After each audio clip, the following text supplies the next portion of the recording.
అయితే ఇప్పుడు ఒక మాల గురించి ఎస్సీ గురించి ఒక పాట పాడినాం, కొంచెం బాగానే పోయింది అది యూట్యూబ్లో. ఆ పాట ఒకసారి పాడాను.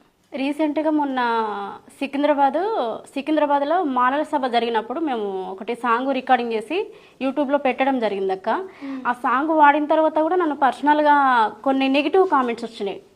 నువ్వు మాలదానివి, మాలోళ్ళు అంటేనే నీచమైన కులం అయిదని చెప్పేసి అట్లా కామెంట్స్ అన్నారు. బట్ నాకు పర్సనల్గా కూడా మెసేజ్ చేశారు మా ఫ్రెండ్స్, నీచమైన కులము, మాల అంటేనే నీచమైన కులం. అంటే మీ ఫ్రెండ్సే? మా ఫ్రెండ్స్.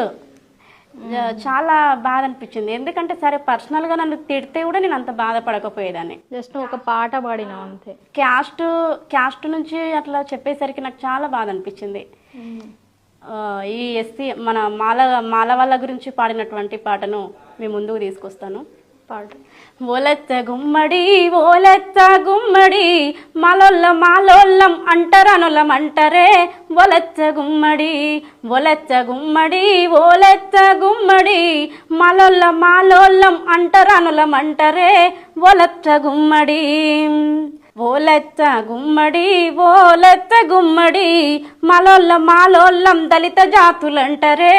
ఒలెత్త గుమ్మడి రాజ్యాంగం రాసిన అంబేద్కరు మాలనే, ప్రజాకవి గోరేటి వెంకన్న మాలనే. ఒలెత్త గుమ్మడి తెలంగాణ గొంతు సాయి చందన్న మాలనే, ఎందరినో మహనీయుల కన్న తల్లి మాలనే. ఒలెత్త గుమ్మడి ఓలెత్త గుమ్మడి మాలోళ్ళం అంటరనులం అంటరే. ఒలెత్త గుమ్మడి మగ్గమేసి నోళ్ళు మాల, దుక్కి దున్ని నోళ్ళు మాల, వేలాది సైనికులకు శిక్షనిచ్చి నోళ్ళు మాల. ఒలెత్త గుమ్మడి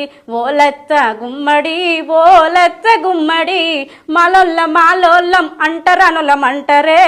ఒలెత్త గుమ్మడి మనమే మాలోళ్ళం మహామల్ల యోధులమే.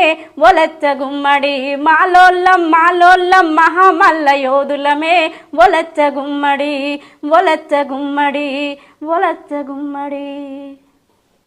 సూపర్, బాగుంది, చాలా బాగుంది.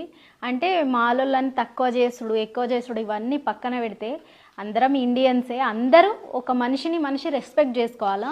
అట్లని లాస్ట్లో వాడినావు కదా మహాయోధులని. మాలోళ్ళే కాదు, ఇండియన్స్ ప్రతి ఒక్క పౌరుడు మహాయోధులే అని పిలువబడాలి. అయితేనే మన ఇండియన్స్ అందరూ మంచిగా ఉన్నట్లు. ఈ కులాలు మతాలు భేదాలు ఇవన్నీ పక్కన పెడితే ఈ పాట అయితే చాలా బాగుంది. ఇట్లాంటి పోయినప్పుడే మనం ఇండియన్స్ బాగుపడుతుంది. అంటే అందరు చెప్పుకుంటూ ఉంటారు భారతదేశం